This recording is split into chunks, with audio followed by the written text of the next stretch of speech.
পিছনে কিয়ামতের ময়দানে উঠবে আল্লাহ তো টাকা নবী আলাইহিস সালাম বুখারীর মধ্যে রওয়ায়াত আছে আল্লাহ পাক কি বলেন, নবী কি বলেন? নবী আলাইহিস সালাতু ওয়া সাল্লাম কি বলেন না সাল্লাল্লাহু আলাইহি ওয়াসাল্লাম, আল মারউ মা মান আহাব্বা ওয়া লাম হাক্কাসাবা। দুনিয়াতে যে যাকে মহব্বত করবে কিয়ামতের ময়দানে সে তার সাথী হয়ে যাবে।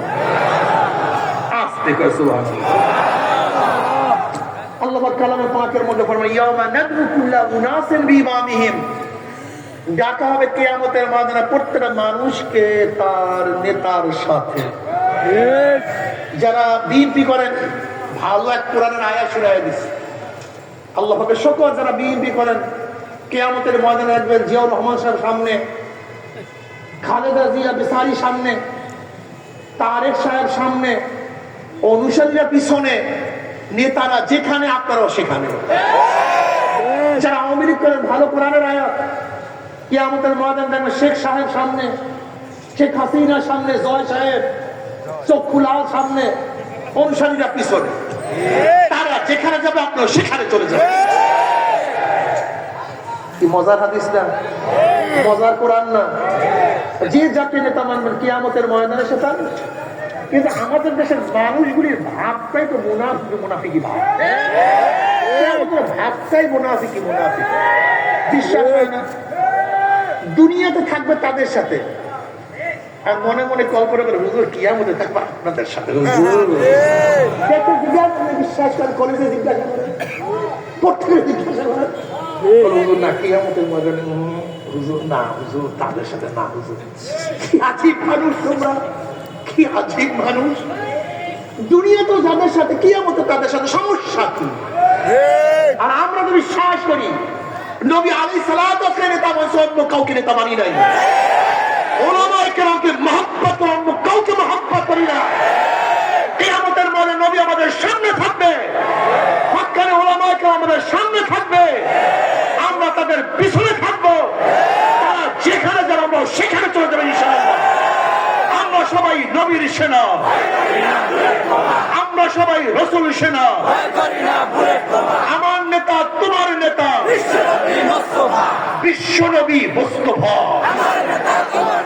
নারায়ে তাকবীর, নারায়ে তাকবীর, নারায়ে তাকবীর, নারায়ে তাকবীর, নারায়ে তাকবীর, নারায়ে তাকবীর। কোরআন সুন্নাহর আলো ঘরে ঘরে চালো, কোরআন সুন্নাহর আলো। ইসলামের দুশমনেরা হুঁশিয়ার সাবধান। নারায়ে তাকবীর।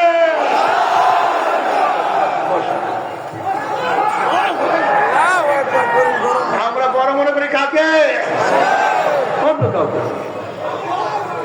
কি মজা আছে কি নেই? এর জন্য আমাদের কিছু না থাকলে মজা, আর তোমাদের সব কিছু থাকার পরেও তোমাদের মজা নয়। যারা আল্লাহ কিছু নেই, তোর শান্তি আলা বিযিকরিল্লাহি তাতমাইন্নুল কুলুব। তুমি দেখবা হাজারো রিকশাওয়ালা রিকশা চালায়, ভাই কেমন আছেন? বলো আলহামদুলিল্লাহ, খুবই ভালো লাগছে। দেখছেন মজা? অথচ গরিব। হাজারো ঠেলাওয়ালা বলবেন ভাই কেমন আছে? বলবেন আলহামদুলিল্লাহ, আল্লাহ পাক খুবই ভালো রাখছেন। ঘর নাই, বাড়ি নাই, আল্লাহওয়ালা যদি বলেন কেমন আছেন? ভাই আল্লাহ খুবই শান্তিতে রাখছে। আল গিনা গিনার নাফস। নবী আলাইহিস সালাতু ওয়াস সালাম ফরমান, মনের ধনী বড় ধনী। কোন ধনী? তুমি কি দেখেন হাজারো বড় লোক শান্তি নাই, হাজারো হাজার কোটি টাকার মালিক কোনো শান্তি নাই, কিন্তু সাধারণ আল্লাহওয়ালা কত শান্তি, শান্তি কোনো অভাব নাই। আসলে বাবারা, শান্তি খোঁজ করো, টাকা খোঁজ করো, জমিন খোঁজ করো, বাড়ি খোঁজ করো, শান্তি তালাশ করলে না। আসলে বাড়িতে মানুষকে শান্তি দিতে পারে না, গাড়ি মানুষকে শান্তি দিতে পারে না। শান্তি দিতে পারে মাওলার ইবাদতের মধ্যে, মাওলার জিকিরের মধ্যে। এ আমার যুবক বাবারা, আমার মুরব্বী বাবারা, পর্দারা মা বোনেরা, মাওলাকে নিয়ে মাওলার কবরে যাইও। মাওলার আদর্শ নবীর আদর্শ বাস্তবায়নের জন্য জীবনটাকে উৎসর্গ করিও। হে বেয়াকুব, তুমি বারবার বলো নেতাজি তোমার জন্য জীবন দিয়া দেবো, তোমার জন্য রক্ত দিয়া দেবো। এ আমার বাবার এই রক্ত কার, এই জীবন কার, এই সময় কার? এই জীবন তোমার নেতার জীবন না, এই রক্ত তোমার নেতার রক্ত না, এই সময় তোমার নেতার সময় না। রক্ত যদি দিতে ইচ্ছা আমার মাওলার জন্য রক্ত দিয়ে দাও, জীবন যদি দিতে ইচ্ছা আমার মাওলার জন্য জীবন উৎসর্গ করিয়া দাও, সময় যদি ত্যাগ করে আমার মাওলার জন্য সময় দিয়া দাও। আজ মাওলাকে নিয়ে কবরে যাইতেই পারো, কবরটা জান্নাতের বাগিচা হয়ে যাবে। যদি নবী আলাইহিস সালাতু ওয়াস সালামকে মুহাব্বত করিয়া সুন্নাত অনুসরণ করিয়া কবরে যাইতেই পারো।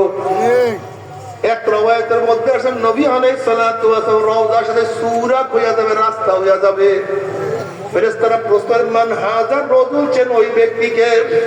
যুবক দেখবেন নবীর মাথার সাথে তার মাথার মিল, নবীর চেহারার সাথে তার চেহারার মিল, নবীর পোশাকের সাথে তার পোশাকের মিল, নবীর নীতি আদর্শ সাথে তার নীতি আদর্শের মিল, নবীর সাথে তার দলের মিল, নবীর সাথে তার নেতার মিল।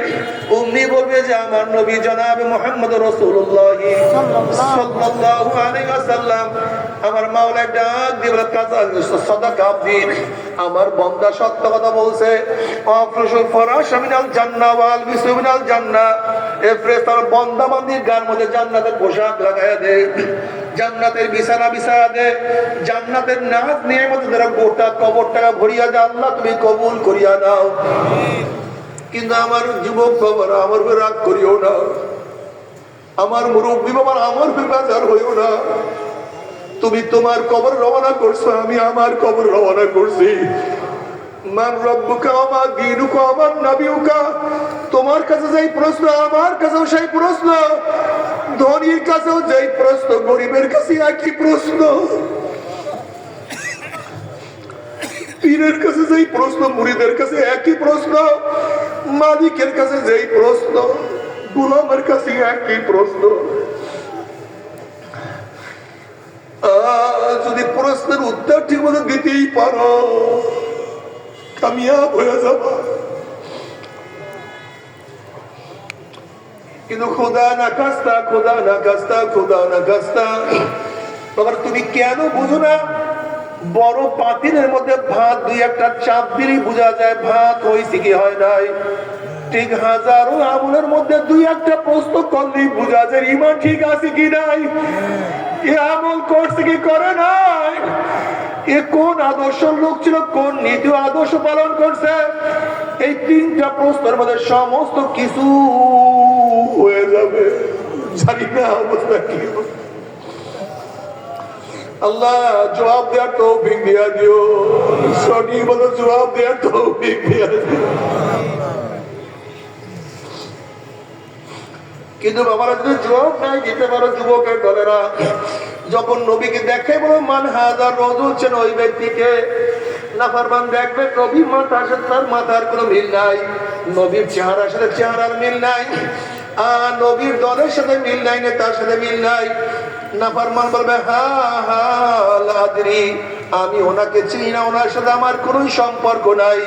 অমনি আমার মাওলা ডাক দিয়ে বলে কাযাবাদুল্লাহ, আমার দুশমন মিথ্যা কথা বলছে, এ কবরের মাটি চাপ দে।